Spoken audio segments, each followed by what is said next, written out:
morning, good afternoon, good evening, wherever you are in the world. This is Reganelite here with another episode of the Snowflake Viewpoint, episode 47 on Monday the 25th of March 2024, where we cover the latest news that's taking place in the UK. How are you all doing? Hope you're doing well. Hope you all had a nice week, and hope everyone is well and healthy.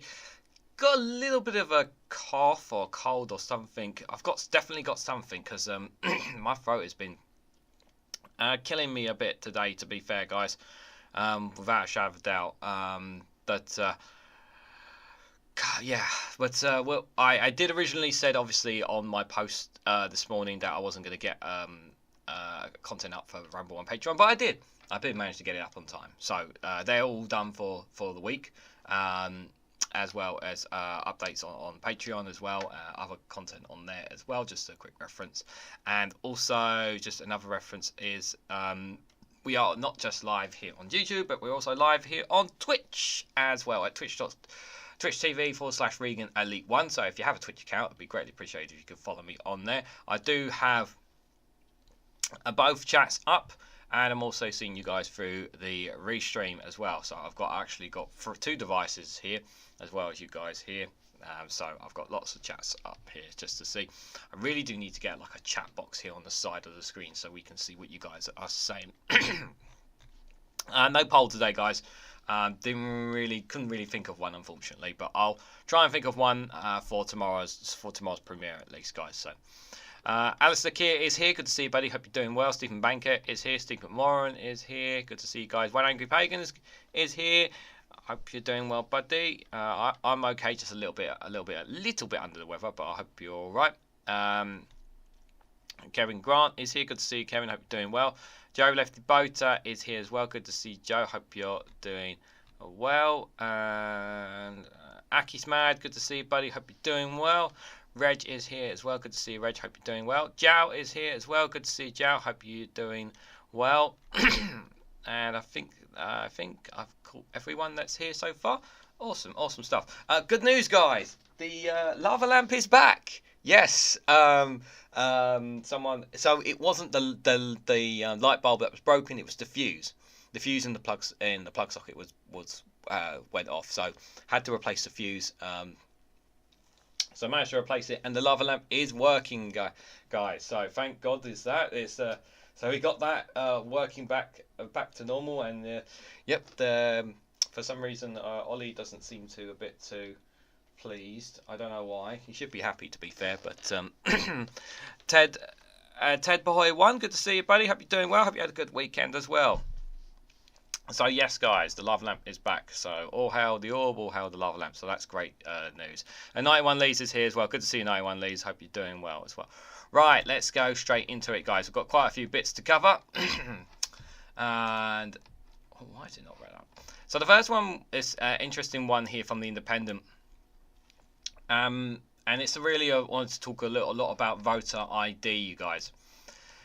So, what is voter ID and why is it controversial? So, it's a bit of a breakdown of everything we need to know about voter ID, and it'll also highlight about the requirements for it. So, obviously, coming up, we have the local elections and mayoral elections coming up in May.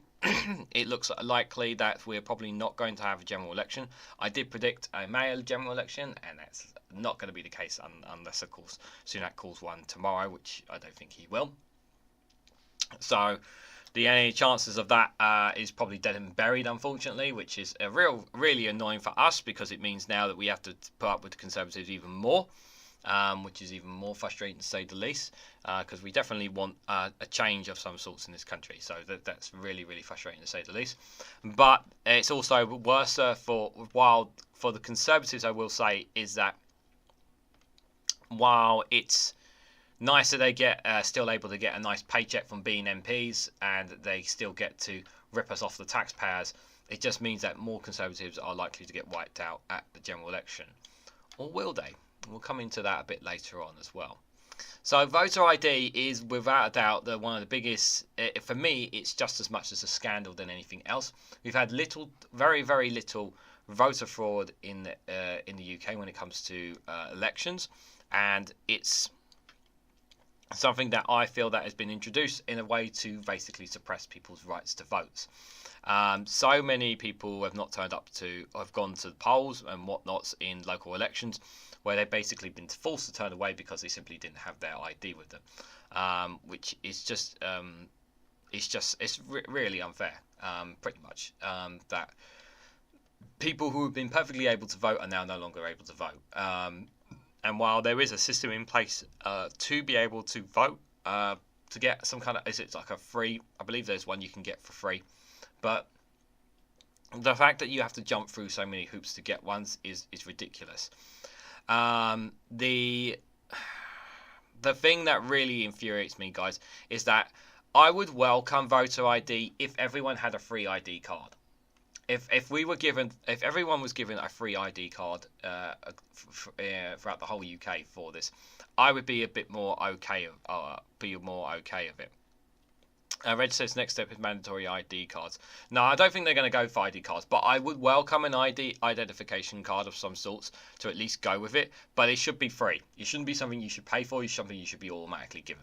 It should come straight out of the taxpayer coffers, out of the treasury, because it's not fair that people be denied their right to vote simply because they don't have a form of ID. Especially those in the poorest of society are the ones who are being denied their right to vote. It costs a lot of money to get to renew your British passport.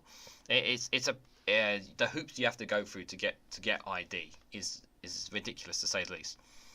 So I don't think it's fair in any way, shape or form. Dave McGinn, it's good to see you, buddy. Hope you're doing well. I did watch the full show, but I had to come away about halfway through it for some personal reasons, unfortunately. But I did enjoy the show. It was a good show, buddy. A good show.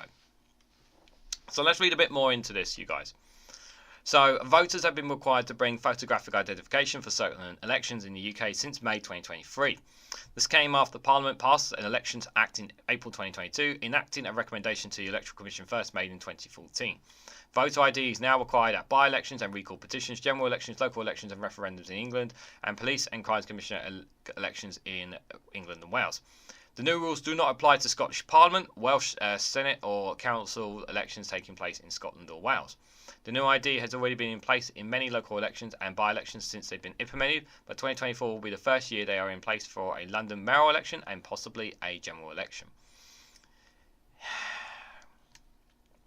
Yeah, I got my poll card for the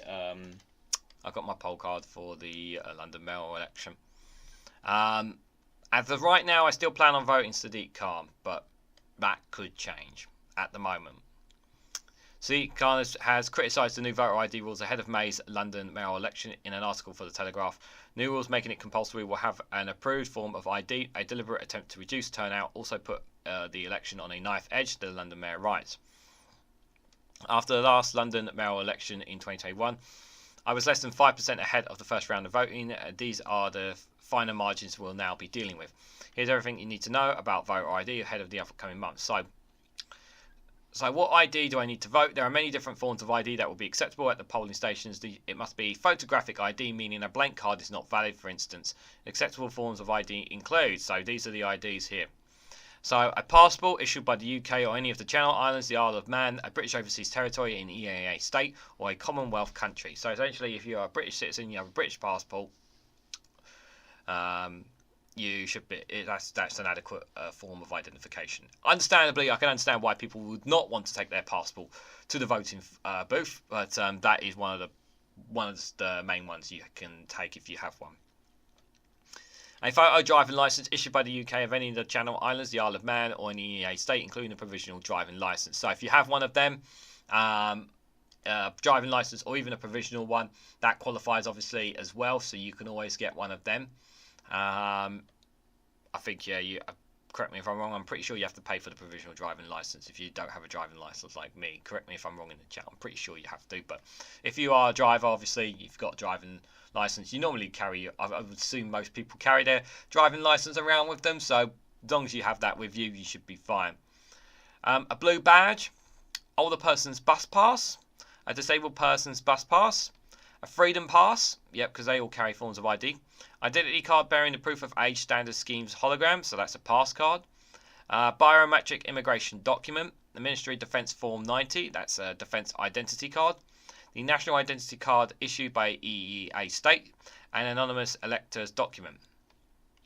You can use an out-of-date photo ID provided it still looks like you. A full list of acceptable forms can be found on the Electoral Commission's website.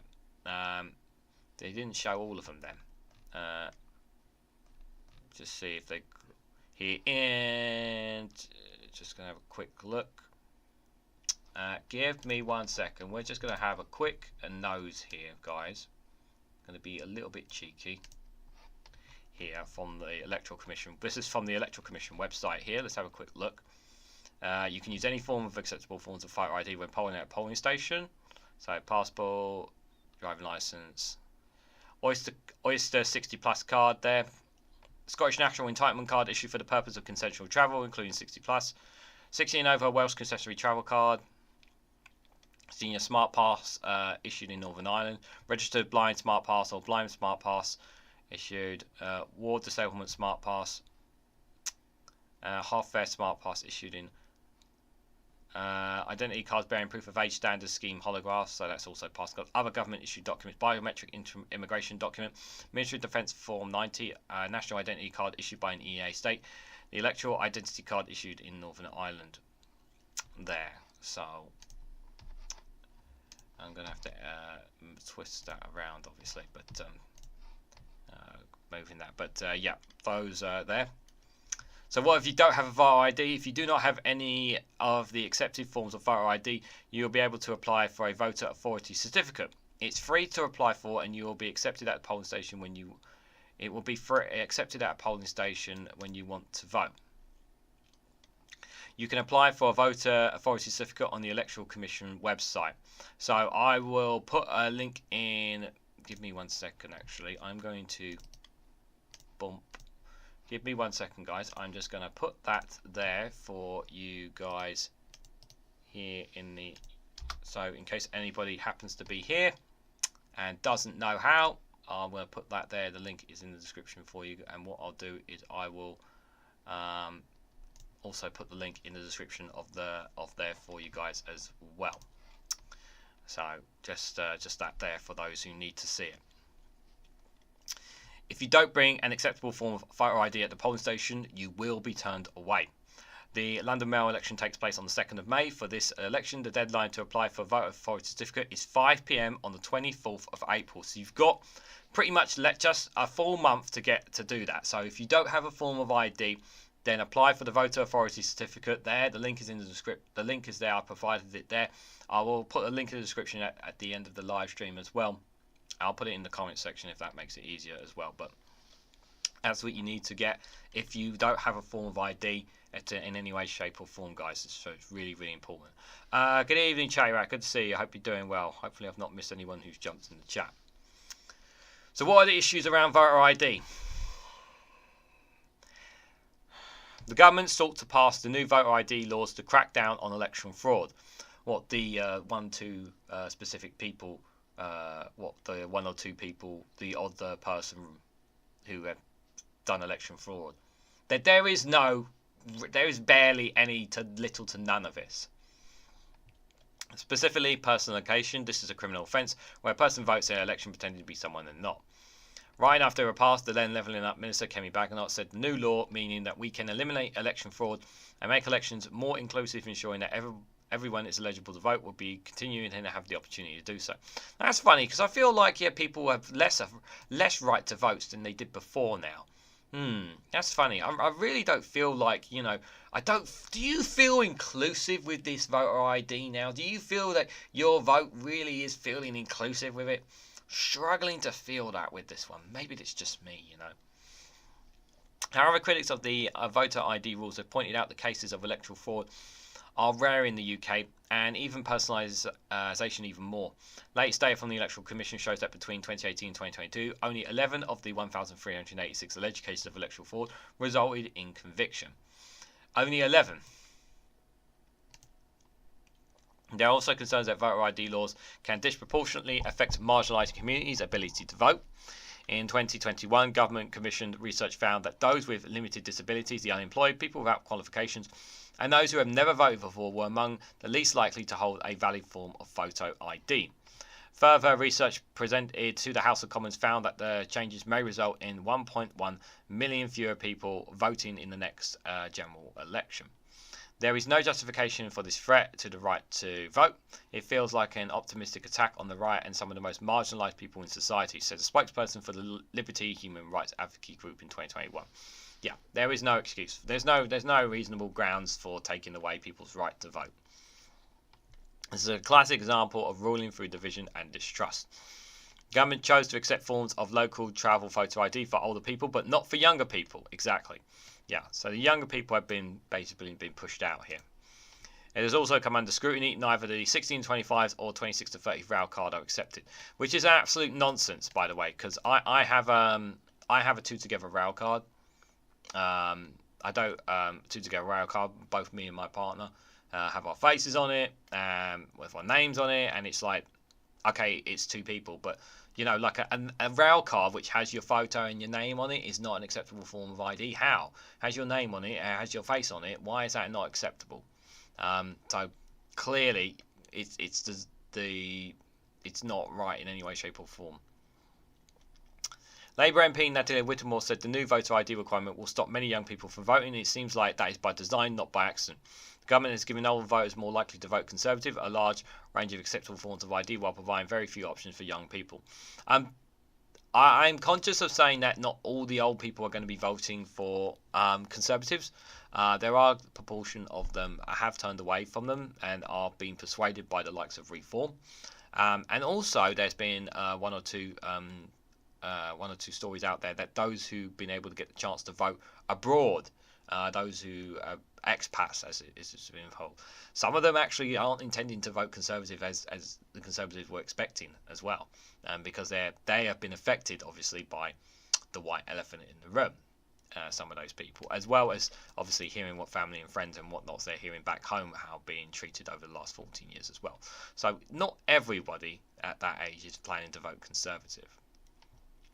Levelling Up Minister Davina Davison has defended the decision, saying young persons' rail cards are generally offered in both digital and hard copy formats. The government did not specifically include digital format documents for the rollout in the policy in order to support its effective delivery.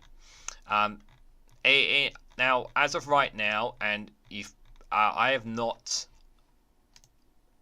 heard Labour basically saying they're planning to scrap this, which is of course for concern. Now, Conservatives may tweak it obviously to allow younger people to vote, and that would be great. But the better solution would be to scrap it altogether. That would be the better thing to do. But somehow I don't think they will do that for some reason. I think the best solution is to get rid of this. We didn't need it. We don't have an issue when it comes to voter fraud in this country. And I think if we did have an issue with it, then it's something that should be tracked. But my general concern is now that we have it, I feel like we're never going to get rid of it. That we're never gonna remove voter ID. And in fact, I feel like that my worry is that Labour will tweak it to try and please the public instead of actually getting rid of it, rather than getting rid of it outright. And that's my fear, because I've not actually heard Labour saying that we plan to scrap it outright, which is something that is kind of worrying me for us to a certain extent. Just going to see what you guys are saying in the chat. Jal says, why can't the UK government get an app like we have? This would solve half the problems and issues. An app would be ideal. I don't see why they shouldn't look into some kind of... considering that we're supposed to be pushing towards better technology, I don't see why they shouldn't be looking into something like that. If they push this, everyone should be issued one automatically when they become eligible to vote, says Reg. Yep, that makes perfect sense. If you're going to have ID, you need to give them ID cards. And it should be exactly what you said, Reg. It should be automatic. This is so alien to me, this concept of voter ID card crisis. Because here now, we already have an app on our phone with all our documentation. Does the Milwaukee Bar Kid Member Club membership count? No, Steve, it does not, I'm afraid. I'm sorry. I seem to a bunch of right-wingers by saying that being English means we are European. I'm half of a while of a time with this one, lol, says one angry pagan. I do not understand the youngest nephew when I talk. He's for riding his chariot. This is one group from my grandpa. Okay, not sure what that's about there. I see a worker's ID card with photo, which is acceptable in our islands elections, which is not included. But this ID thing in a says chatty rat there. Thanks for that. But this ID thing in a country without it is like the UK. On the eve of an election, it's strange to say, at least, says Jow. You don't need any ID for postal votes, says Kevin Grant. I couldn't trust myself to drive. My mind is too hyperactive. I get too distracted, says one angry pagan. Provisional driving license works as well, and it's easy enough to get one. Yeah, is it free? I can't remember if it's free. Can you? Does anyone know if it's free or not? I can't remember. Good evening, Matt. Good to see you, buddy. Hope you're doing well. British immigrants living abroad up for 15 years have the right to vote. Perhaps it's because they tend to be older and vote Conservative, said Kevin. It's entirely possible, but I think some of them will turn on. I do think some will turn on the Conservatives as well. Just another dystopia, Westminster chapter, says Stephen Banker. Here, you even need an ID to drive. You need to use your ID for everything. It's also as your tax number, social security number, health statement number, date of birth, height, and parents. Says Jow from Portugal there. So that's for Portugal there. Elvis Black, good to see you, buddy. Hope you're doing well. It's free to get a provisional. Oh, thank you for reminding me. Okay. Yeah, I wasn't 100% sure if it was free or not, but that's good to know, just to refresh my memory on it. So I think I've got one, but it's got my old address on it, so I probably might try and get an updated one, if I'm honest. But I've still got a passport, so I can always take that if I need to, guys, to be fair, when the mayor elections come up. Right, let's move on, guys. So we've talked a few times about the Garrick Club and the issues surrounding that club. And we've already had a couple of people resigning from the club over its issue with regards to women. And the issues are not going away for it. It's still in the headlines, guys. So it's an exclusive from The Guardian. At least 4 judges resigned from the men's-only Garrick Club after backlash. The move comes amid pressure over influential figures' ties to the organisation that bars women. So when we originally obviously covered the story about the Garrick Club, and I've always stated that they have far too much influence and far too dangerous to have so much control, I would say. And while I'm pleased that people are kind of seem to be abandoning technically the ship, at the same time it's like there was this consensus argument that, oh, but if you're not part of the club, then you can't change things from the inside. And I'm like, well, why would you want to be a part of a club that doesn't include women? But if you're a part of it, it's going to change women. But you don't know if they're going to do that. You don't know if they're going to do that. So I welcome the 4 judges resigning, but again, like those who have already resigned from the Garrick Club, I feel like the only reason they're doing this because of the publicity, because of the media that's highlighted this story. It's the only reason why I feel like that these judges have done what they've done. That's generally how I feel about it. So at least 4 senior judges have resigned from the men's-only Garrick Club. The judicial officer said, as men in the legal profession come under increasingly pressure over their close association with an organisation that has repeatedly blocked attempts to allow women to join. The office confirmed that the appeal court's judge Sir Keith Lindblom and the High Court judges Sir Nicholas Cusworth, Sir Nicholas Lavender and Sir Ian Dove have resigned. The spokesperson added that it was possible that more have done, but have not reported to such to the judicial office, which provides training and human resources to the judiciary in England and Wales. Hello, Doc Davis. Good to see you, buddy. Hope you had a good weekend. The 4 judges were among dozens in the legal profession now known to have been members. Their numbers include a further 4 appeal court judges, 5 more high court judges, dozen more serving and retired judges, currently and former ministers in the Ministry of Justice, and numerous senior solicitors. The resignations follow those the head of civil service, Simon Case, and the MI6 chief, Richard Moore. They are facing intense criticism of their decision to join the club in the first place, and their decision to leave last week placed further pressure on those retaining their membership. And this is the thing. But again, like, the only reason they're flocking is because they've been exposed as members of this club, and they know it's a men's only club. And you know, if you know it's a men's only club, why would you join it in the first place? If you advocate for women's to have the same equalities as men. And this is kind of the thing here, and it's like, for me, it's like, I feel like that's just the gist of my argument really, is just because they've been caught out pretty much being a part of this club. Now they're flocking there. The news follows publication of an open letter signed by more than 80 lawyers in England and Wales that have called on judges to give up their memberships, calling them incompatible with the core principles of justice, equality and fairness. Ooh, that's a lot of pressure. Dr. Charlotte Prowman, who coordinates the open letter along with her fellow barristers Elizabeth Chogun, sorry if I can't say that properly, said signatories were called on colleagues to resign from the club and for the club to allow women to join. I hope we see a domino effect and more people slowly starting to resign. I certainly hope by the end of the week that all of the judges have resigned from the Garrick Club. And if they haven't, well, we'll have to see what's next, she told Sky News. Speaking after the news of the latest judicial resignations emerged, Prowman said, in light of the Bar Council reports on the underrepresentation of women at the bar and in the ranks of senior judiciary, the gendered displace on earnings and the striking gender difference in retention, progression, job satisfaction and well-being comes to women. For those from non-traditional backgrounds, we have real issues to confront when it comes to improving gender equality and equality at the family bar. Yeah, this is also, those judges who resigned and those who are still part of it, it's going to make them uncomfortable when they do their jobs and being surrounded by women who know that they are part of this club, this men's only club. It makes them uncomfortable, and it does question it does put them into question as well. So it really does expose them as well, by being a part of it.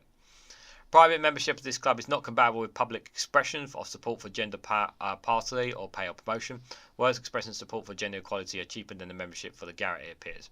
Separately, in an open letter, Karen Mohongo, KC, a barrister specialising in equality and human rights law, has written in the comments piece for The Guardian that judges being members sent a message, including the female lawyers and judges, that powerful places are mainly places.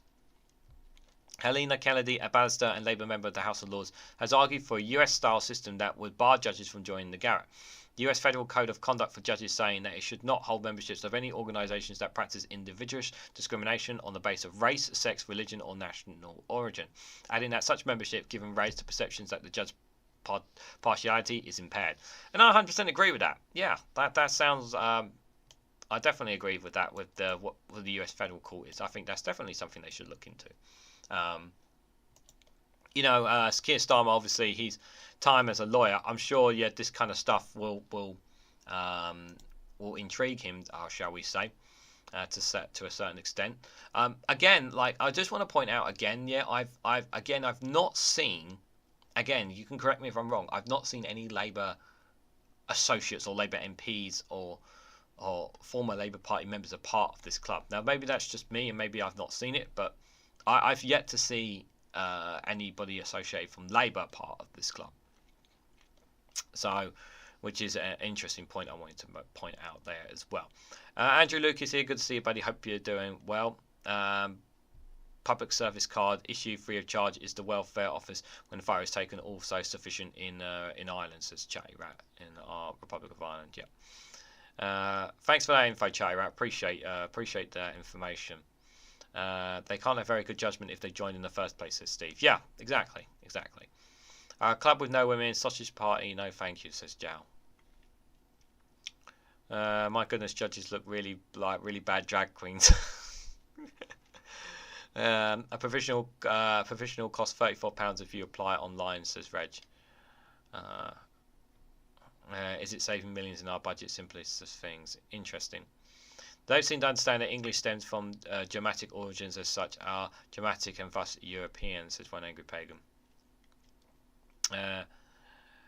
They don't do very good with technology horizon and track and trace, says Matt. We don't have a habit of good technology at the moment. I think that's true. Yeah, reminded me to register to vote at new. Yes, Andrew, you need to make sure you do that. Make sure you sort that out as quickly as possible as where you are. Airbus is here as well. Good evening, Airbus. Hope you do well. No worries, Elvis. If you don't, no problem. That's fine. So this next one, guys, I don't know too much about this one, but we'll this is an interesting one here. Excuse me, my what's that, Ollie? Oh, you're still upset. Well, you shouldn't be upset. The lava lamp is back, so you shouldn't be so sad now. So you should be very happy now. Now, I mean, it is quite hot, to be fair. I get that. It is quite hot, but it's there. The orb is there. The orb and the lava lamp is there in all its glory. You shouldn't be so upset about it. Pleasing him is annoying. So 6 in 10 in UK polls says descendants of enslaved people owned a formal apology. This is from The Guardian, guys. A survey finds various supports for apology from government firms that profited from slavery and royal family. So obviously the history of Britain and the British Empire and the this ties in obviously with the history of Britain and the British Empire. Obviously, we should never forget the atrocities that Britain has imposed on other people. And just before I carry on, just want to say thank you so much, Alistair Keir, for the 5 gifted memberships there. Greatly appreciate, buddy. To Josh Grix 360, Gary Lies, Amanda Means Make a Mole Witch, H Hideon 61X, and Craig Harrison there, all been gifting memberships. Thank you so much for that, Alistair. Very nice of you. Very kind of you as always. We should trying to losing my train of thought, guys. Sorry. We should never forget the history of the British Empire and the atrocities that it has caused. It has caused immense damage to people's lives, and some of those people's lives, whether it's are still felt to this day by the actions, and it's important that in our history that we remember that. And it is passed, and that information is passed on to next generations. I do feel like that the current government that we have, they don't want to teach the bad things about the British Empire, the horrible things that we've done. For example, like the way Winston Churchill treated Indians during the World Wars as well, and how they were kind of all their food was taken away from them, for example. And we should not forget that. And sometimes I feel like an apology is not enough, and apology is not enough. Yes, it's easy for a government to stand up, or a prime minister to stand up and say we're sorry for the past, but why is it taken 2024 for an apology now? I think it's a question we should be asking ourselves. So 6 in 10 people in Britain believe the Caribbean nations and descendants of enslaved people should receive a formal apology from the government, the royal family, or firms that profited from exploration, a survey has found. The poll, released by the UN International Day of Remembrance of the Victims of Slavery and the Transatlantic Slave Trade, will be delivered to the Ministers of Parliament on Monday, that's today, by the Repair Campaign, a group calling for a formal response to historic horrors in the Caribbean. The poll of 2,016 people, representatives of the UK population, found that support for a formal apology was particularly strong among younger age groups and black people. Among those who support the idea, 56% said an apology should come from the government, 51% apologies should come from organisations and companies that historically profited, and 38% said an apology should come from the royal family. Nearly 1 in 519 said all these groups should apologise. Acceptance of the past is what can help us move on, and push us for a better and brighter future. And one thing that really it's not directly related, but one thing I do remember, and I know many like myself, I'm not a fan of the monarchists, guys, but for the Queen to have gone to Ireland when she did, and I remember the speech that she had. She had a speech she did there. I can't remember where it was, and she really did show. While she didn't go out and apologise for actions caused by the British, I do think that it was very brave of her to do that, given the history, and allow Britons and Irish to come together, considering the past and the troubles that were caused in the history. I thought that was a more powerful thing. Becoming Breed, hello, good to see you there on Twitch. Yeah, all my chats on YouTube, in case you're wondering. Dennis O'Brien, an Irish businessman and founder of the Repair campaign, said it's hugely encouraging to see the scale of support in the UK for an apology. The government and monarchy can no longer afford to ignore calls for a retributive justice. The UK's extraordinary wealth was generated from free labour, free land, and a highly profitable process of slavery. The poll found that 4 in 10 people agreed Caribbean nations should receive financial compensation to make amends for the legacy of slavery and colonialism, while 5 in 10 disagree. Among respondents from a Caribbean background, most agree with the statement, although 27% were uncertain.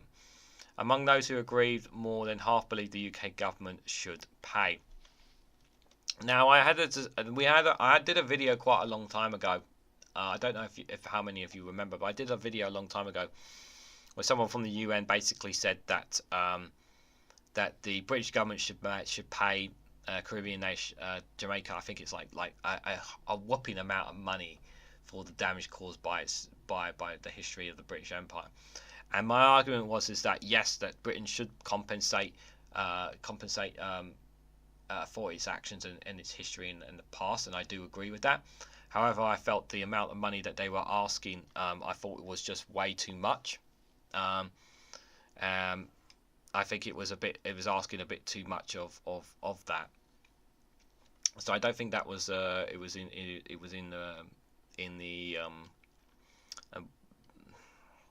like to ask, I can't remember how much money it was, but it was just a really ridiculous amount of money, and I just think it wasn't realistic at the time.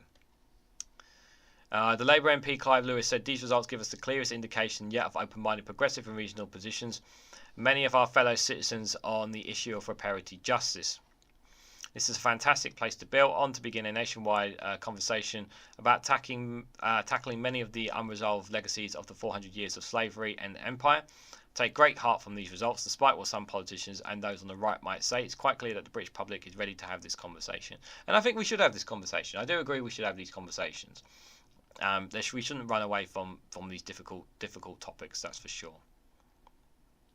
The poll found 56% of people were reportedly being knowledgeable about the UK's involvement in slavery for more than 300 years, and about half said they were aware of the legacy of slavery and colonialism. There have been growing calls in recent years for more government institutions and individuals to take accountability for their roles in transatlantic slavery. In 2023, the Scots Trust, the Guardian's owner, apologised for the newspaper's 19th century founders' links to transatlantic slavery, primarily through the textile trade. And at least there was an apology from at least one organisation there. Bel Aribo Adi, the chair of the All-Parliamentary Group on African repatriaries. Sorry, I can't say that word, guys. The figures show what a demand for public apology resonates deeply with the British public, with changing attitudes towards race and the legacy of the empire amongst youngest people. Such a policy is seen as more than just a gesture. Deborah Hart, good to see you there. Hope you're doing well. Hope you had a good weekend. I do think we need to have this conversation. I do think we need to have this talk, because it's only growing. The fact there's not been an apology, there's not been any compensation. The British Empire is long gone, and Britain needs to accept its damage and its responsibilities for crimes that it has committed in the past. They have to accept that, and we should not shy away from our mistakes.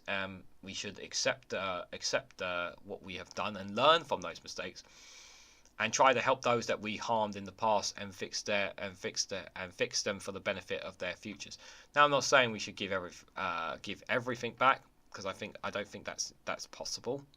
But I do think there needs to be those. We need to have these serious conversations.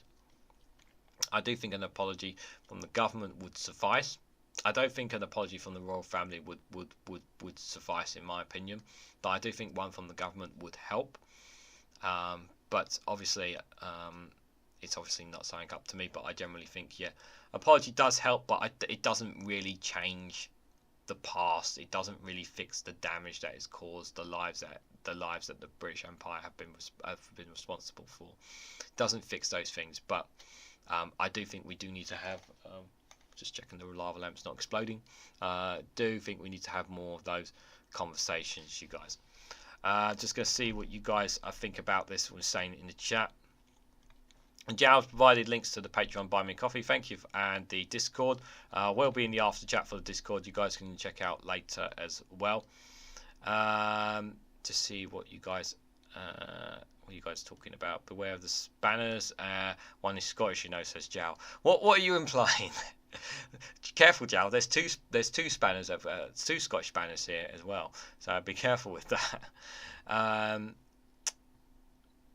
They're talking about some other stuff here. What about the Highland clearance to Stephen Banker?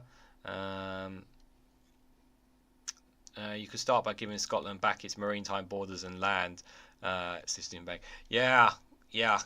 I know you guys want that independence. I know you want that independence. Don't worry, it's going to come. It's going to come. People must allow for Britain to evolve from what it was to something new, says one angry pagan. That's true, but but we all should also accept our past as well. Compensation was paid when slavery was ended.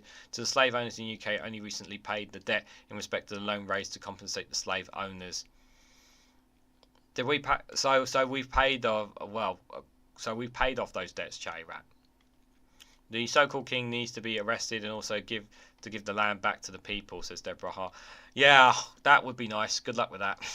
Don't think that's gonna happen. If I'm honest, don't think that's gonna happen. What are your thoughts on Bill S233? Said Incoming Breed. What is that bill specifically? Can you remind me in the chat? Becoming Breed. There's so many bills. I have to refresh my memory on that one. Andrew Luke with the £2 super chat. Thank you so much. I really appreciate that. Our own mistakes gets going further than denying them. He says there. Yes. Oh, it's a UBI bill.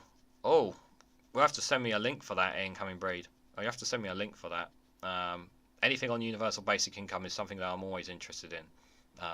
So, if you're on Discord, can you send me a link for it, and I'll definitely have a look. I can't look at it right now, but I'll definitely have a look for it. Allowing for moving forward doesn't mean forgetting where we came from. No, of course not, Pagan. No, of course not. But it's important to remind people of that as well. No, there is no UBI. There is no Nightbot here, Andrew Luke. Yeah, for that, I'm afraid. Sorry, I don't have that. What do you think? He's quite happy about it, Ollie. Ollie is very happy about that now. Not just the super chat, but the gifting membership. I should have turned him over sooner, to be fair, guys. Yeah, he's very, very happy. And the lava lamp it's quite hot, actually. It's really, really hot, actually. I put my hands on it. Might burn my fingers if I'm not careful there. Oh, thanks for that, Incoming Breed. Appreciate it. I will definitely, I'll definitely have a look at that. Bill. Is that Canada? Is that in Canada? There's so many universal basic incomes coming around. Hot orb, yeah, hot orb, yeah, it is a hot orb, to be fair, guys. So, guys, we are halfway through, and oh god, I've got to fix the damn screen because I messed about with it, guys. So give me 1 second while I fix the damn screen. If you haven't already, please hit the like button and share across social media so others are notified of this video, guys. And for those that are on Twitch, if you haven't hit the follow button, please give me a follow. We would greatly appreciate it for them on there. We are live streaming both on YouTube and Twitch, guys. Hopefully I'll be able to keep that going forward. But while I fix the video, we've got a very important... What's that? Yeah, I'm getting to him, Ollie. We've got a very important person here. I got a very important report from the one and only Matt Green. Take it away, Matt. As rates of mental health-related disability have risen sharply over recent years, the government has decided that it's all gone too far. Our breakdowns, crack-ups and la-la-la correspondent, Jonathan Goodenough, has more. Yes, that's right. Thrust into a world of pandemics, economic breakdown, climate change and war, people today report higher rates of mental health issues than previous generations, who were told from an early age not to make a fuss. The question is, Why? Are they perhaps more comfortable talking about their mental health? That's certainly one possibility. Maybe the past was filled with a huge amount of silent suffering and we're only just beginning to understand the complexities of the human mind. Right. Or then there's the government's view that too many people are wimps these days and they should just shut up and go back to work.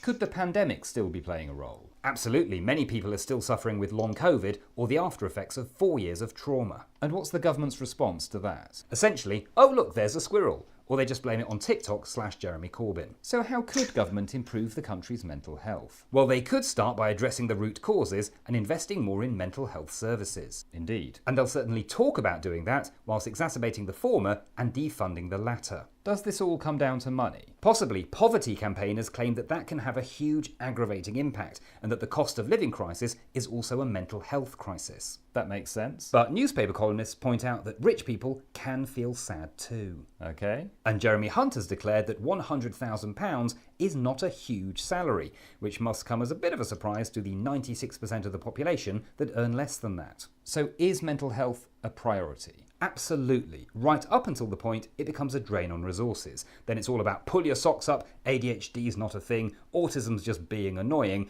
and have you thought about trying to cure your chronic depression by going on a run? Thank you, Jonathan.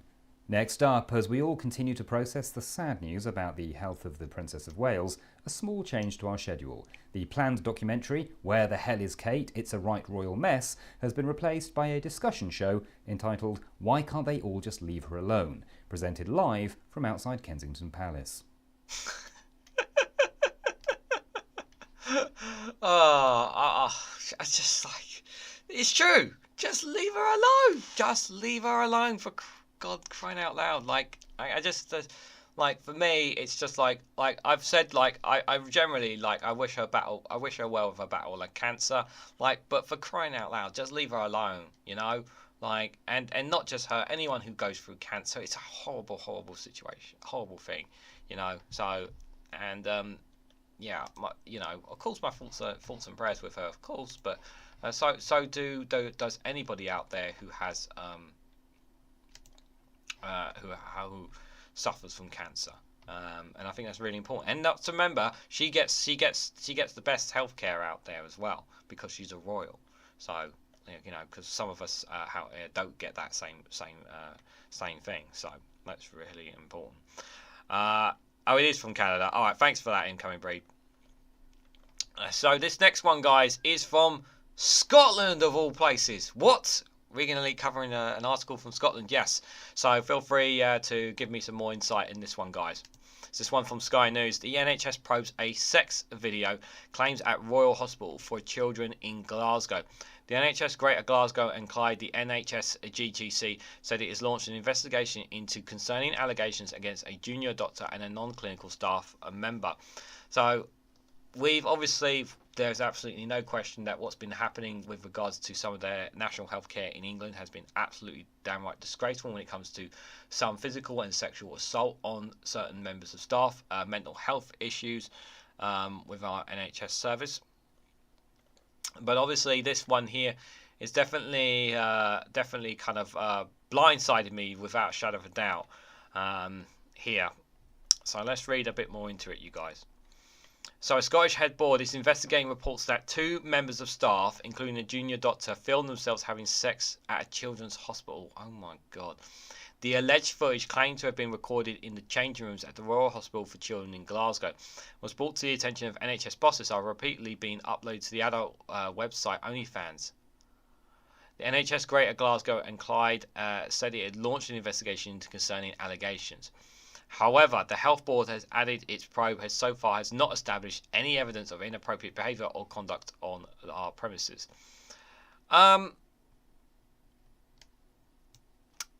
Well, it was done on the premises allegedly. Isn't that inappropriate? Sorry. Just gonna put that up there. It is understood that the man responsible for the alleged clip works in a non-clinical role at the hospital and is also an adult content creator. Well, that's fine and dandy. He can be an adult content creator, but I mean, we're talking about in a children's hospital here. allegedly, obviously. We have to stress these are allegations, but still, in a children's hospital, we're talking about here, like, come on, really? Right, I'm not taking this bit seriously, guys. According to the Scottish Scum Sun, the alleged video was reportedly uploaded to the man's OnlyFans account. The Royal Hospital for Children is part of the Queen Elizabeth University Hospital, the QEUH campus. Spokesperson for the NHS GCC said, "We have launched an immediate investigation into these concerning allegations. Our investigations so far have not established any evidence of inappropriate behaviour or conduct on our premises." So it looks like that, obviously, based on this, that there's nothing really been blown out of proportion, sort of thing. That they're saying, but it's a claim, it's an allegation. There's nothing that says that it has happened, but it's entirely possible that it may have happened in the children's hospital. This could be just I can just see 12 pages of the Daily Mail coming out on this tomorrow. I really can. This just could be gaslighting as well. It could entirely possibly be that it may not even be in a children's hospital, but maybe somewhere in the building next to it, or anything. So I will stress these are allegations, and Sky News has not provided a lot of evidence there in the article either. So I will say, if anyone finds any more evidence about this story, please let me please tag me on Discord, on the Discord community on that one. But I will say, obviously, if the allegations are proved to be true, then those who are behind it obviously need to face serious questions, whether or not they should be in their jobs or not. And I really do sincerely mean that, because of the fact of it could have been in a children's hospital. And as I say, like I said, it is allegations. If OnlyFans didn't host it, the Sun would, said Andrew Luke.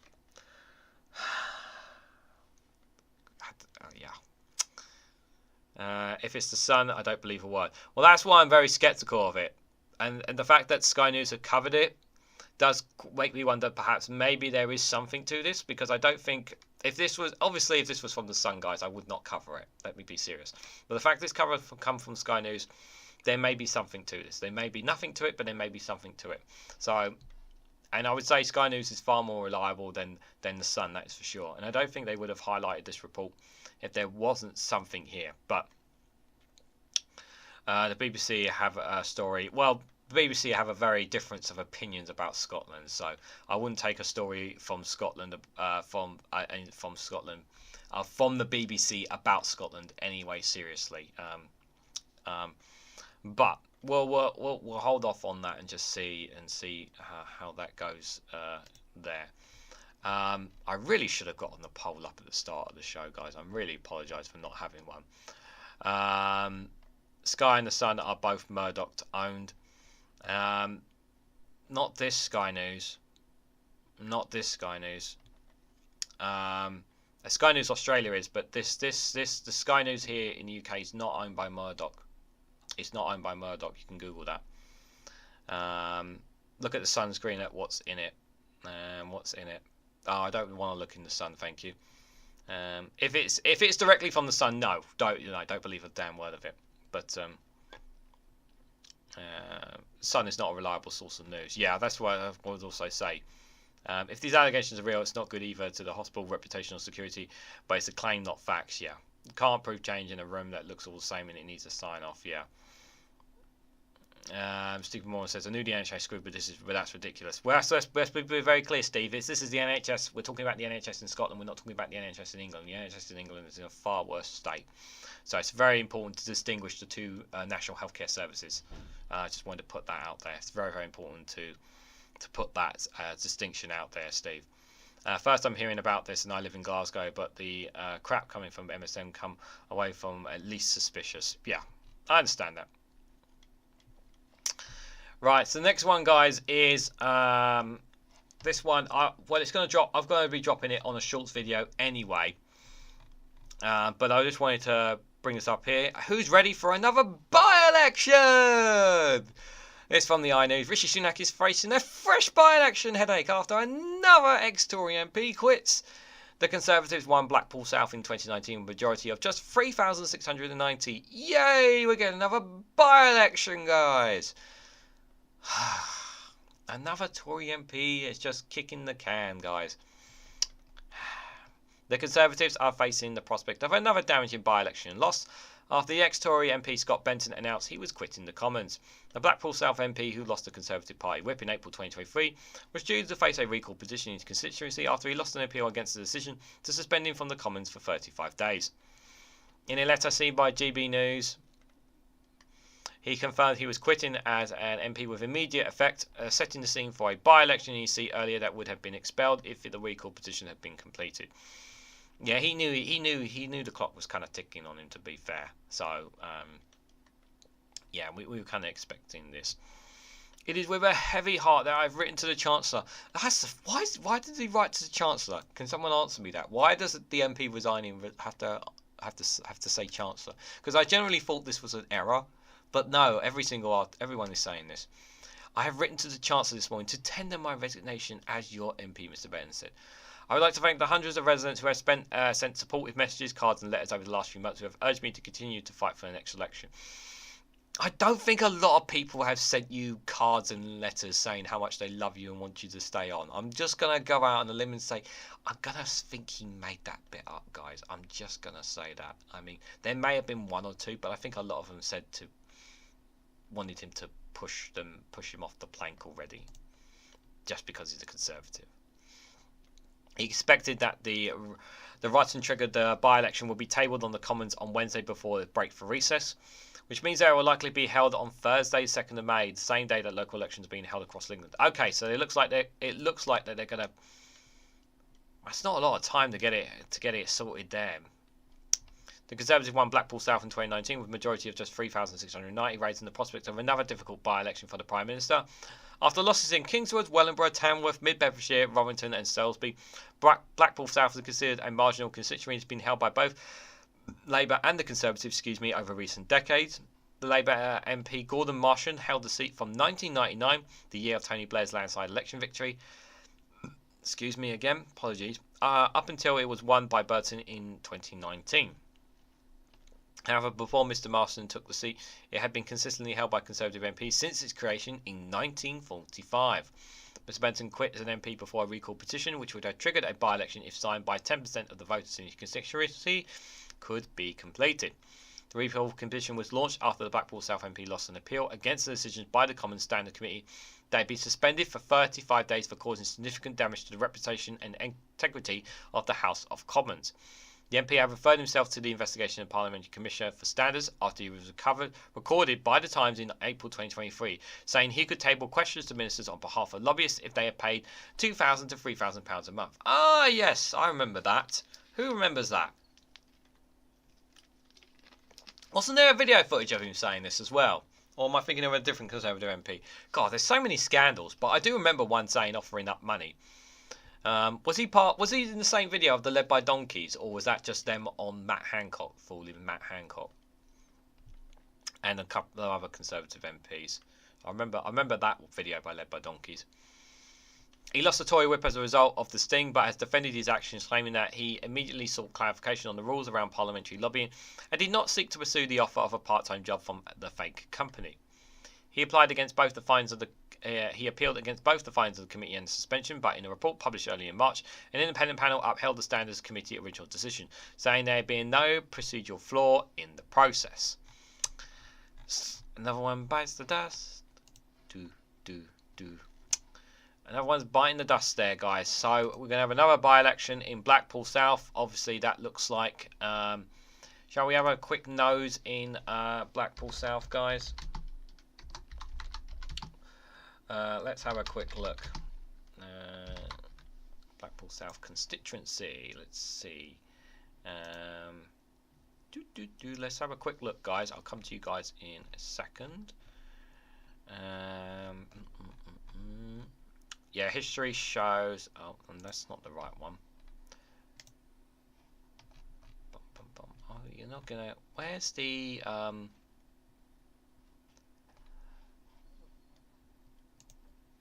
Sorry, guys. I'm looking for the. You know, when they show the graphs of all the the results. Okay, I can't find it here. I'm sure. Oh, I'll leave it for now. It's fine. But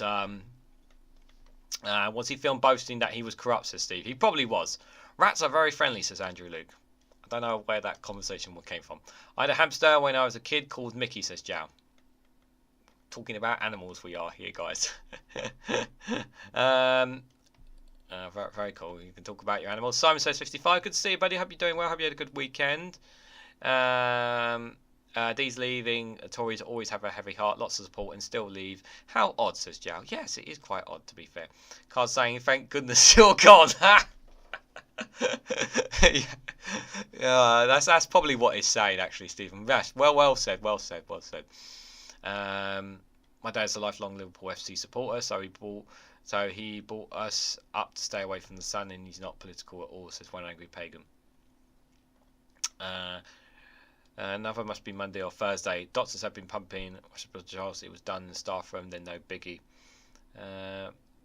My mum told me to never look directly into the sun, Simon says 55. Yes, you never look directly into the sun. It's very, very good. Unfortunately, Donald Trump did do that at one point as president. He shouldn't have done that. It's very silly of him. Not over the NHS Interactive if the investigation is ongoing. Sky and the Sun are both Murdoch. Oh, I answered that already, sorry. Did anyone say bacon? Bacon? I didn't say bacon. Well, you maybe say bacon there, Jow. Thoughts are I'll back you on the bacon. What on earth are you guys talking about? Where's this love for bacon coming from? Ollie, do you know what they're talking about? I don't know what they're talking about. One thing I do know is that we're running through these articles a lot faster than I expected. This is going to be a lot shorter stream than I expected, guys. We've got one more here for you guys. I'm probably actually going to talk a little bit about one other thing I actually want to talk about anyway. Kerry Viper Blue in the Twitch chat says, hi Reganelite, just dropped in to check things. Good to see you. I hope you're doing well. Thanks for dropping by. Much appreciate it. Much appreciate anyone dropping by in the Twitch chat as always. We also got a lovely YouTube chat here as well, so it's very nice. It's very nice to see some people turning up there. It's awesome. So this next one, guys, is questions about Labour and Keir Starmer here. From Byline Times, Starmer closes up to the Murdoch press in the same week as it faces allegations of criminality. Why? The latest legal claims allege that law breaking at the Murdoch tabloids have even more widespread and systematic than previously acknowledged. So, I have not I've not talked about the whole. I don't know how many of you have watched the Owen Jones video and his decision to leave Labour. And I have watched some reaction videos as well to that. So I wanted to speak a little bit about Owen Jones and that as well before I get into this. And I thought this was appropriate with this article here because we are going to be talking about Labour and Keir Starmer. Now, obviously, let's face no means about it. It is very, very likely that Labour are going to be the next government in power. It seems very, very likely they're going to do so. I'm not saying they are, but it seems very likely. Polls seem to suggest that way anyway. But I always say with polls, you always take them with a pinch of salt. But the polls have just not narrowed between the Conservatives and Labour. Let's be very clear on that. Now, Owen Jones is, let's say, a divisive figure. And I watched his video on why he quit Labour. And whether many people may agree or fundamentally disagree with me, but he made some valid points about Labour, and he had some very clips showing some of Labour's faults to highlight them. Obviously, Keir Starmer's one of his most one clip that really did really make him look bad was while he didn't say that Israel should turn off the taps and let the water and electricity, the fact that he kept saying that Israel had a right to defend itself in that terrible LBC interview with Nick Ferrari did not make himself look good. Emily Thornberry on as well, and her position about as well didn't help with regards to the Gaza kept saying about Israel having the right to defend itself on there as well. The situation obviously with regards to the whole speaker issue with the SNPs being denied their motion on the Gaza ceasefire also very laid into question as well. And I just thought that many of the points that Owen Jones made up really were valid. And one of the real highlights was for me is that we need to, while obviously we welcome obviously the absolute destruction and abomination of the destruction of the Conservative Party, we also have to remember that it will not just simply be a case of the Conservatives are gone forever and that's it. It's going to be paradise from here on out. No, let's have a real serious conversation here. There are many within Labour who are to the right within Labour. There have been Conservative MPs who have switched over from Conservative to Labour as well. Let's not forget that. There's been one or two who have done that and have toed the line, who have gone from that right side to the so-called centre as well. Lots of businesses have donated to the Labour Party as well. There's also been stories about corporations and whatnots have donated specifically, allegedly, to Rachel Reeves as well. Now, it's funny actually we say that because that I actually watched Rachel Reeves' speech on economics. I watched the full speech after listening to Phil's video on it, and a lot of what she said made sense, but there are also a lot of things that had me worried as well. My biggest concern is obviously while we need investment, I didn't hear enough about pushing more on the state, from the state. She has said obviously is the pushing for investment and private investments and companies and whatnot.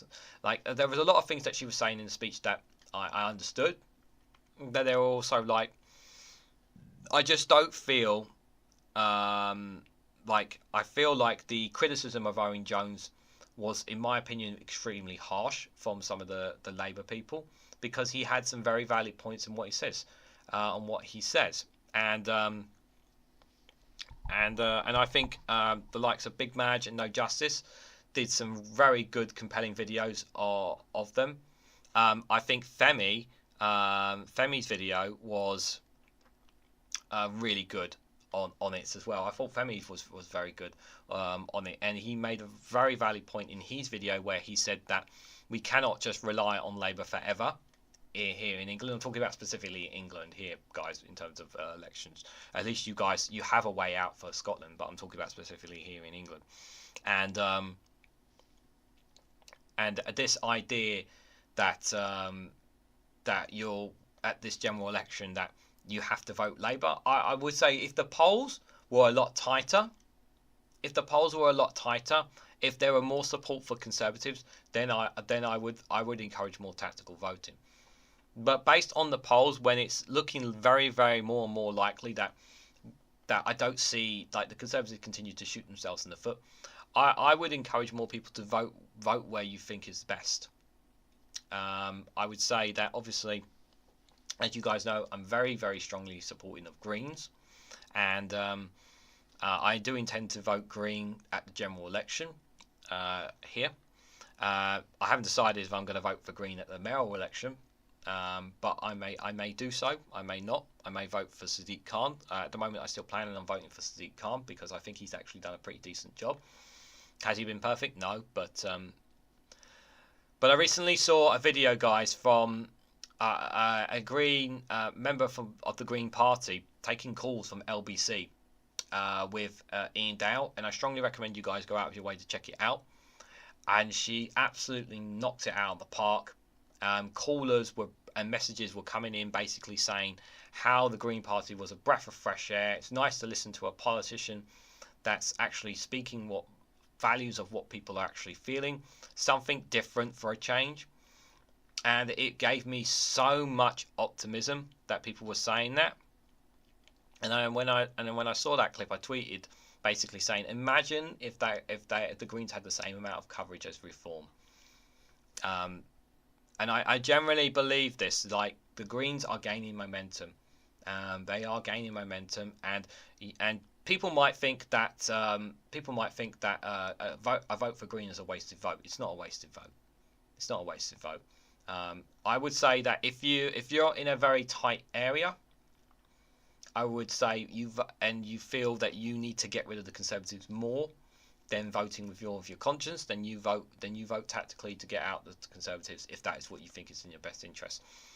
However, if you are in a constituent where you don't feel your vote is going to make too much matter, then you vote for the party that you think is best for you. I know that I have a lot of subscribers that are actually reform that vote for reform, and I've seen them in the comments, and you guys may have seen the community post where many people voted for Richard Tice after political leaders. So I know I have subscribers of reform. Now, I don't agree with reform because their policies include austerity in their policies. Actually, if you check out their website, they're actually some of their policies regarding around regarding manifestos there, and I think that what's going on in the chat? Can someone just explain to me here?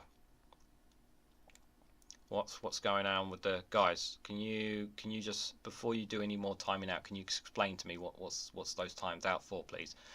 Just so I'm aware. I'm actually going to come out of here because I just want to see what's going on in the chat, because I generally want to know. Now, I don't hate Labour. I want to make this clear. I don't have anything against Labour, and as you guys know, I support. I like Graham Hughes, and I like what Labour Social do, and I do watch Phil from different bias religiously. Believe it or not, I know a lot of people on here disagree with his policies and that, and I think he is quite an interesting. I do think he has a vast array of information of him, just like No Justice has. But they're obviously two very different sides of spectrums. But I think, I am worried about Labour. And I don't think we should hold all our eggs in one basket of Labour. And I think we need to start seriously thinking about the next steps of what's going to happen after Labour. What's going to be next? How are we going to... was warned before. What exactly did she say? I'm sorry, I didn't see what Deborah was saying, so I didn't know what she was saying, so I didn't see it, guys. I generally want to know what she said now. Yeah, that's kind of put me off now. I kind of wish you guys would have known what she said. When Angry Pagan, I can't really be bothered with Owen Jones anymore. Tactical voting is what we should be doing. I'd rather see Labour in government and Lib Dems as official opposition. Yeah, that's like, I understand that. When Angry Pagan, I understand that point. I really do. I really do. And I know. And we've talked about this in the after chats on Discord. How you feel about that? And I totally understand your point of view. I really do. But someone is going to fill that void. Like wiping out the Conservatives, someone is going to fill that void. And you know who's going to fill that void? Nigel Farage and the Reform Party. They are going to fill that void because they are going to be the voice of them. This is not going to be. It's not going to be a case, and this is really. And you got to be careful that. You got to be careful here, guys, because. The right wing will return. They will come back, and they will come back very strong here because they will have the Reform Party will have the right wing media behind them. They've still got GB News. They will still have that influence here in British politics. Okay, they are not going to go away after this general election. Now, wiping out the Conservatives may seem like a great thing, but let's not be. We have to be very careful about. It said it would affect your channel.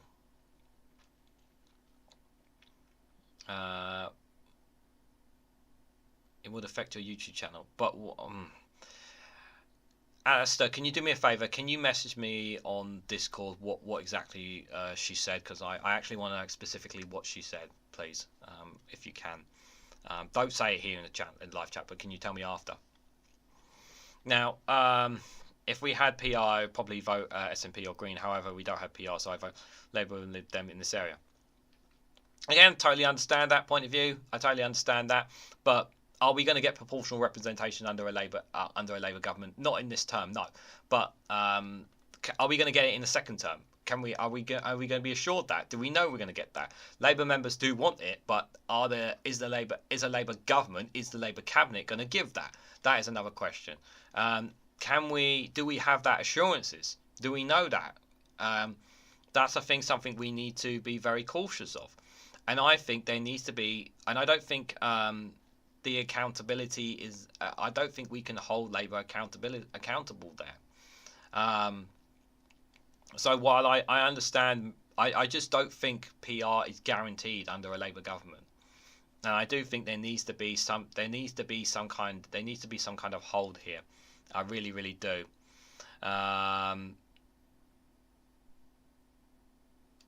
Okay, just let me know what was said on Discord, Mad Monk. I appreciate it. Just let me know, guys, what was said on Discord, just so I'm aware. Okay, I appreciate it. I generally like what the Green Party are saying. I love what their policies are saying, and I don't accept this premise that a vote for Green is a vote in the bin. I don't accept this premise that you're throwing your vote away. No, I don't accept that premise. Even with this, even with our first past the post system, I think people should be entitled to vote who they think is in their best interest. Because I generally believe that if we are to believe the majority of these polls, and these polls are mostly accurate, if we are to generally believe the polls, the perception of the public about how they feel about the Conservative Party, and they are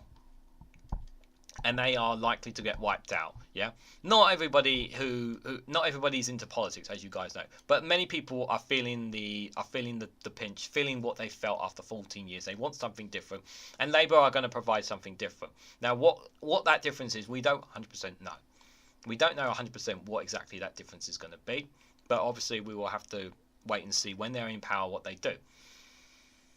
But the Green Party, for people, I don't accept this premise that voting any other party is a wasted vote in any way, shape, or form. I don't accept that. I think you should vote who you think is in best interest. Obviously, if you're in Scotland, you obviously the vast majority of you guys here are going to say vote for SNP. Some people, I think I've said this in another video, some people may think they want to vote Labour because they want to ensure that Labour had the best chance of wiping out the Conservatives in Scotland. I don't think that's going to make a difference for some Scottish voters. I generally personally think that voting SNP is in their best interest for independence in Scotland. But that's up for you guys to decide, but that's my personal opinion. But here in England, again, if you think Labour is in your best interest, then vote for Labour. If you think the Lib Dems are in your best interest, vote for the Lib Dems. If you think the Green Party is in your best interest, vote for them. I would obviously I don't think voting reform is in their best interest. Not just because on immigration, not just because I don't trust them, but because they would if they were to gain power, they would impose austerity. And it was literally in their policies. They've actually changed. I actually checked their policy website this morning. They changed it again because they were actually talking about they kept talking about reforming this and reforming that. They would impose austerity on us. They would impose austerity on us. Basically, what we've had for the last 14 years, but the same with that. That's what you get for voting reform.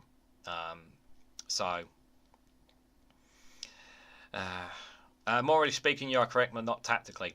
Well, I'm speaking what I think is best for me, but I would say we agree to disagree respectively. But I do appreciate what Labour Social are doing, even though some people may vehemently disagree. But I also don't want them what I don't want to do is in 4 years' time them saying something completely different to what they're saying now. But the Green Party are mature to take on Westminster. If they still lived in England, I would vote Green. They've come a long way from 10. They've come a long way. They have come a long way, the Green Party. This is not something that they've been doing overnight. They've been something for decades, is what I would say on it. But just going back to Owen Jones, obviously it's, he's voting he's choosing what he thinks is in the best interest of what he thinks is. Whether you want to side with him or not is entirely up to you. But I don't know Orange Jones as well as other people probably here in the chat. But I agree with with some of what No Justice has said on the issue, some of what Big Madge has said on the issue. I don't think slamming him for what he believes is right is in the right way. But we can agree to disagree on that matter. But let's move away from Orange Jones and let's talk about this. So Now, one of the reasons why I think Starmer is obviously cozying up to the Murdoch press is obviously, of course, to keep the sweeties happy for the media, for the right wing media. Obviously, now they're obviously not throwing him under a carpet, under a bus like they did with Jeremy Corbyn. Let's be clear about that. It's very different, obviously, and I'm sure you guys agree with me. It's very different to that, but it's not ideal. That Starmer is cozying up to the Murdoch press as well. And I would like to think that if he gets into power, he will reform the media, but that would be the funniest cheap shot to. That would literally be a punch in the gut to Murdoch, the Murdoch family and the empire if he did that. But I don't think he will. But they need to do something about the media because they have far too much power and far too much influence. And I really, really hope they do something in power, but I am holding my breath on that, if I'm honest, guys. If I am. Satu, good to see you. I hope you're doing well. Thanks for popping by, as always. I don't think Starmer is perfect, neither do I think he's evil. I don't think Starmer is evil, but he's not. He's certainly better than any Conservative what we've had for the last. Like, someone asked me straight up, you have to choose between Keir Starmer and Rishi Sunak. Of course, I'm going to pick Keir Starmer every single day. Let's be serious. But but the difference between our elections and the US elections is that Americans are stuck between two political parties. While we have a first past the post system that's designed to make you vote between two political parties in Conservative and Labour, doesn't necessarily mean that you have to vote for Conservatives or Labour. You have the option to vote for other parties. America doesn't have that option, and that's one of the big difference between us and America, I would say. That's an important point. So what is the word for a politician who will do anything to get hold of power? The question arises thanks to the front page of Friday's Sun newspaper, on which, beneath a banner reading Labour leader at Sun HQ, where we were told Keir joins the revolt over the Three Lions shirt and blasts the woke flag and high price. Now, let me be very clear. He just said what he needed to say about the flag. He said what he needed to say about the flag. He honestly, like myself, and I'm sure like you guys in the chat, do not give two hoots about the whole woke thing over the damn flag on the back of an England shirt. He's just saying what he's saying just to appease people. He honestly does not care about it, and neither do I, guys. Honestly. Oh, hello, number 3. Good to see you there. I'm sorry if I didn't see you earlier. There are two possibilities here. Either the leader of the Labour Party sincerely believes that the design of the England football shirt is a matter that should be properly engaged in the attention of the leader of the opposition, or surely it's more likely he just doesn't care what he says as long as he gets him nice coverage in the Sun, which in case provides an answer to the question above. Yeah, that's exactly what I think he is. I think he's just saying that. It is actually much worse than that because it's only the latest evidence that Starmer is saying he's sold to Murdoch. He's already attended the Amelia Baron's summer party, paying personal homage to the old man and drinking his champagne. And now he's happy to visit the Sun's office and play rent-a-quota in support of the various anti-woke jibs. In terms of displaying lack of principles, this obviously does not compare with refusing to call for a ceasefire in Gaza and failing to acknowledge the economic disaster that is Brexit, but it is immoral in its own way. There's absolutely no question that Labour's position on Brexit is damaging for them. I do work on the fact that they do want closer ties to Europe, but he obviously said it in that Sun interview, obviously, that there's no chance of rejoining the EU, no chance of rejoining the single market, and I'm like, it just sounds like he'll say anything. He does come across like he's just saying anything just to appease people, but that does come across that to me. I hope you're doing well, Saturday. I hope you're feeling better, in all seriousness. For the Murdoch press is not only responsible over decades for demeaning everything that could be described as decent about Britain and for wrecking the lives of countless innocent people, but is also responsible for wholesale proven law breaking. And remarkably, Starmer's visit to Sun HQ took place just a day after they were presented with a new and shocking picture of the scale of criminality, some of it well established, as in fact some of the form of the fresh and very detailed accusations. It comes as a series of monster documents revealed in court, some of which can be accessed here. Should I click it? I should click it, shouldn't I? Let me just have a quick... Rupert Murdoch's legal... Rupert Murdoch's Dossier, the bombshell billionaire pound legal document being used by Prince Harry containing the allegations of systematic crime of the Sun. Interesting. This is from Byline Investigators.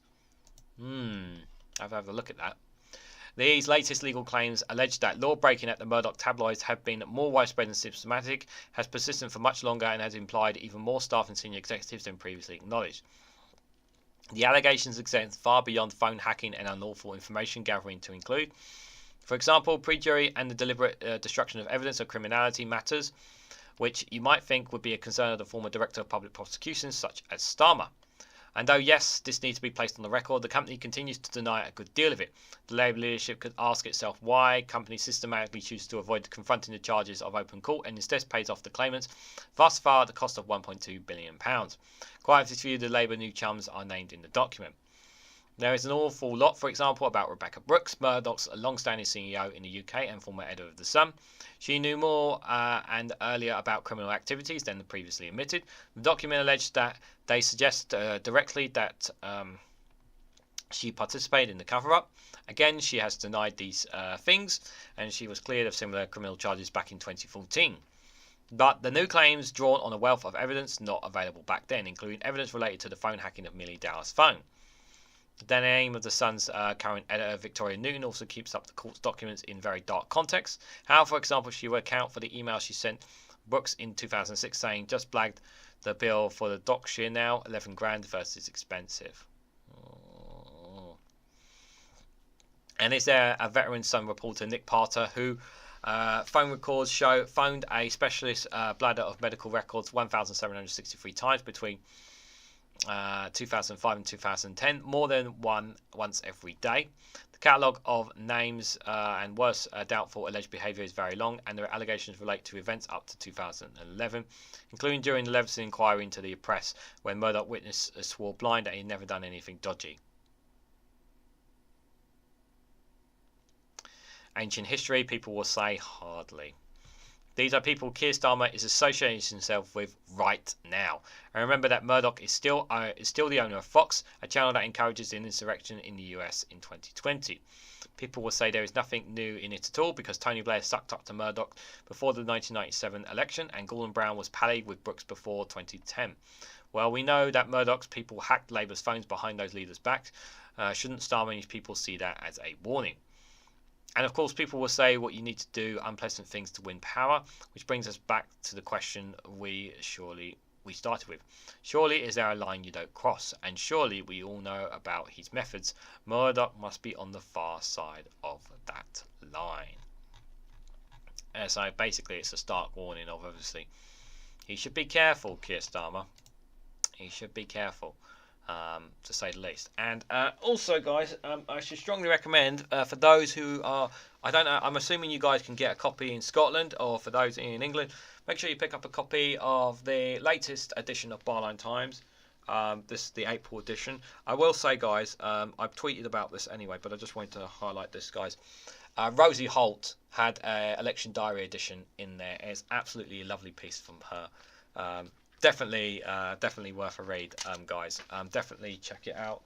If you can get a copy, guys, please do so. I think it's really informative stuff there. So let's just see what you guys are saying in the chat. Looks like it's a tumbleweed passing on the Twitch chat, unfortunately. But let's see what you guys are here on the YouTube saying. I knew it, Rebecca Brooks. I bet a lot of people knew it by witness and intrusion. Says Andrew Luke. I can't think of more unpleasant things that he could do with Murdoch that might work out. I mean, I've got something stuck in my throat. I don't know how to get it out. I have to air out my pet leather jacket once in a while, and if I'd not use a bike for a long time, it would also get mouldy. I am near the coast, says Jowl. You're near the coast? Oh, I need to come visit you if you're near the coast. I love going to the sea. Seaside. Might be a ventilation problem, Hershey. I won't say that. Madbug sent me the reasons. Alright, thanks for that. I'll look at that later. Thanks. If his demeanour is odd to me. I cannot stand Piers Morgan. No, I was not going to do anything about Piers Morgan. No. I was not going there, buddy. No, I was not going there. I like the guy in the USA who has changed the name to literally anyone else that is running for president. Yeah. A new party's been formed in the USA, says number 3. Well, how are they going to break the Republican Democratic system exactly? That's the thing. That's the hard part. Yeah, I'm sorry. I'm sorry to hear that.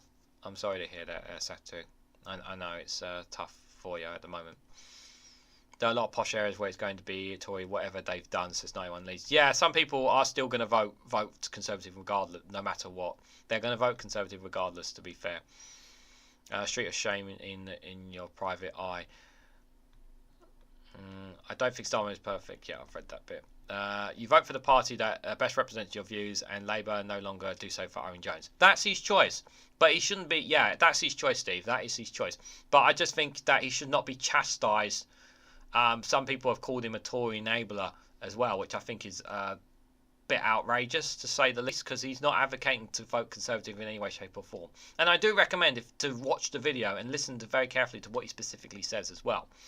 Like, even Femi understood what Owen Jones was said, and Femi, you know, he's not a fully pledged Labour, but even he knows, like, he's seen what's going to happen down the line if we're not careful.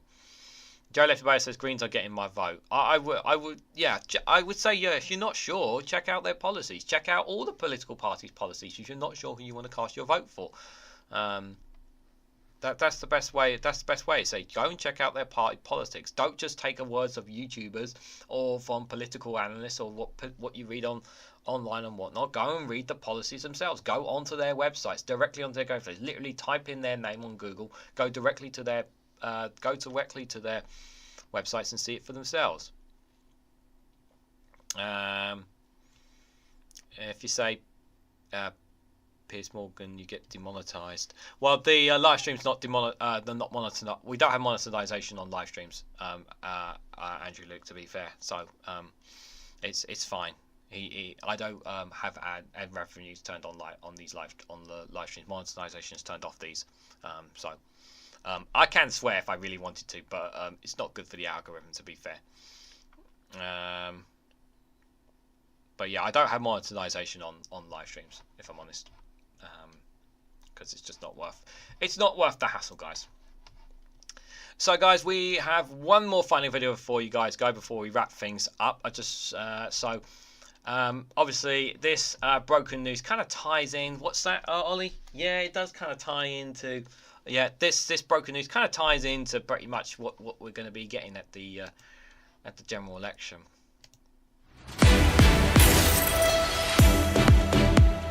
Welcome to Broken News.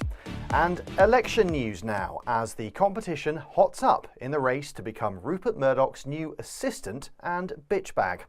Reports say the turkey-necked, bollock-headed businessman and evil overlord is currently taking meetings with potential candidates, but is undecided on who will run the political arm of his business empire here in the UK, and be his personal weak-willed cuck-slave cum-dump. Our reporter has more. Yes, millions are set to go to the polls as the UK's election machinery swings into action later this year. The appointment of a new assistant for HRH Rupert Murdoch to work out of his Downing Street office is hotly contested and is known colloquially as a general election. It's all up for grabs, as you say. The sentient tumour and tyrant-loving destroyer of lives says he's yet to decide who to choose as his new underling and scrotal massager. Although we understand he's keen for someone a bit like Tony Blair, but without the charisma or firmly held convictions. But there is some confusion in the UK over what members of the public are voting for. In a survey, Broken News found that many Britons mistakenly think that the electoral system democratically decides the new leader of the country. Fucking idiots. Well, Mr. Murdoch has also been keen to set the record straight, and in a statement to Broken News, the depilated and dilapidated dictator defender said, "You fucking idiots, just fucking shut the fuck up, yeah? I'll fucking decide who does what. I'll tell them what to fucking do and when to fucking do it, and they better fucking do it or I'll fucking fuck them with my fucking media empire of fuckery." Back to you. Fanny, thank you. What a lovely story. Good luck to everyone involved. You'll need it. You'll really need it. That's all from Broken News. You're up to date.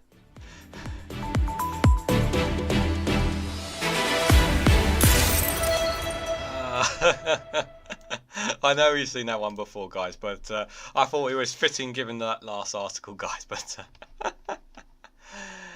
oh dear. So, guys, we have reached the end of the Snowflake Viewpoint. I want to say a massive thank you to everyone who's come along. Thank you for everyone for your comments in the live chats, for both live chats, both here and on Twitch TV. So I greatly appreciate it. We will be doing this. We will be back tomorrow with I won't be back on Twitch until Wednesday with the Snowflake Watch, both on YouTube and here. So for those on Twitch, I'll be back live streaming again on Wednesday 9 p.m. But for those on YouTube, I will be back with the premiere of the World's News Round. I'll be recording that tomorrow morning for you guys. That will drop on tomorrow Tuesday at 7 p.m.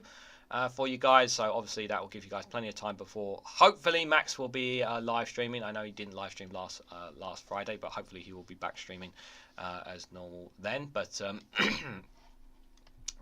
thank you, Alistair Keir, for the gifted memberships, and thank you, One Angry Pagan. I'm pretty sure it was with the super chat. I'm pretty sure. I'm not going mad. I'm pretty sure it was you, One Angry Pagan, with the £2 super chat. I'll definitely be shooting myself in the foot if it's not you. But thank you for all your comments and all that, guys. Greatly appreciate it. So have a great week, everyone. But just before you go, if you haven't already, please hit the like button. Be greatly appreciated. Share it across social media so others are notified of this video, and subscribe because it really does help support the channel. And if you want to go one step further and financially support me and the work I do here, you can do so by becoming a YouTube member for as little as 99p, or join me on Rumble or Patreon for exclusive content there as well. I also do content on TikTok and Instagram as well. Links for them in the description down below. This is for YouTube reference for people wondering. So thanks so much for watching, guys, and I hope to catch you all very, very soon.